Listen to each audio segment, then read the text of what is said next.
going to spend a couple of minutes to go through the derivation. Do not worry so much if you don't follow the derivation. What matters is how to use the formula to do your working out in an exam. I'm just going through this for those who find proofs fascinating.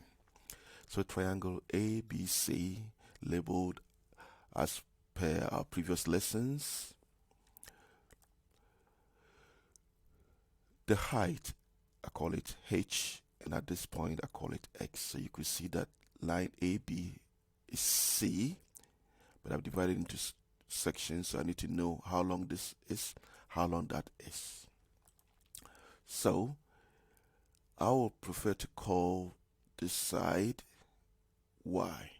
And if I call this side Y, this side should be the original C minus Y, because the whole length was C before. So if I name part Y, the remaining should be C minus Y. So let's focus on in triangle ACX. Cos A is adjacent over the hypotenuse, so that is Y over B, and I call this equation 1.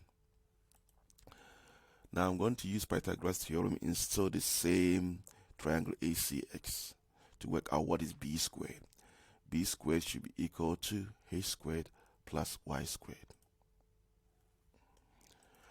And from here, I'm going to focus on triangle CXB. CXB, I want to use Pythagoras to work out what is H squared. H squared is the longest side, A squared minus C minus Y squared.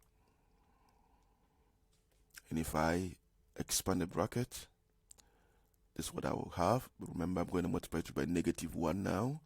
So that will change everything into this. I call this equation 3. So I have equation 1, equation 2, equation 3. I'm going to put all together. This is what I do. You see, the height squared is the same as the height squared here. So what I'm going to do is that in place of this height squared, I'm going to replace it with all this. The highlighted, as you can see. So I'm going to put 3 into 2. And this is what I'm going to have. And you see, minus Y squared plus Y squared will cancel out now. Now, I can make Y the subject. If you make Y the subject, I'm going to push A on this side become minus A, minus C on this side becomes plus C, as you can see here, all equals 2CY. So to make Y the subject, you divide through by 2C. This is what you have. So let's call this equation 4. Now, I'm going to put equation 4 into equation 1. As you can see, the Y I have here is the same as the Y there. So all I'm going to do is to replace Y with that. And that will give us that. Cos A will be equals to B squared plus C squared minus A squared over 2BC. This is the formula when you want to work out missing angles. And when you rearrange, you get a formula for a side. So know the difference. Angles, this is how it's quoted.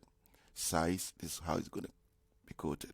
So I'm going to use both in our examples to show you angle 1 and the side 1.